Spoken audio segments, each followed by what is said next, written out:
Now let's move on to the linguistic properties of AAVE. First is a lexicon. Stereotyping and stigmatization of urban slangs by non-AAE has contributed to the general devaluation of AAVE as a linguistic system throughout history. Also, the AAE lexicon is a greater unifying force than AAVE grammar itself. African etymologies are significantly smaller than Caribbean English creoles.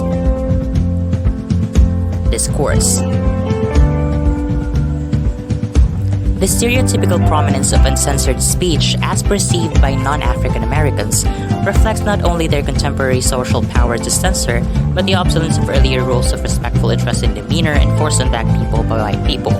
This has resulted in more frequent direct speech, including dissing, reading, and others. Also, loud talking involves direct address and manipulates volume to invoke an audience. Marking characterizes target through direct quotation, which may manipulate features of grammar, phonology, or pragmatics, while conversational signifying attributes personal characteristics of the target to culturally marked signs. African American English speech events resemble Caribbean ones, like buzzing or dropping remarks, or have Pan-African diaspora distribution. Syntax. AAVE grammar contrasted it with both SAE and CECs, or English dialects, focuses on the AAVE verb phrase and less on negation, nominal inflection, and pronoun selection. These are major questions that kept bugging the linguistics up to this day.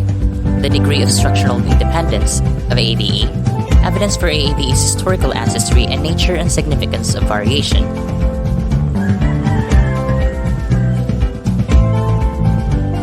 The AAVE auxiliary system largely reflects General American English. Thirds, for example, third singular irregular forms are absent. For auxiliary B, this is formed as general to all person, persons, and numbers. Regularized simple past and present perfect verb forms.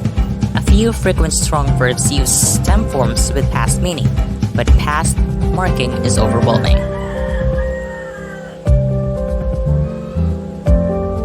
Lastly, question formation optionally involves inverting auxiliaries and modals.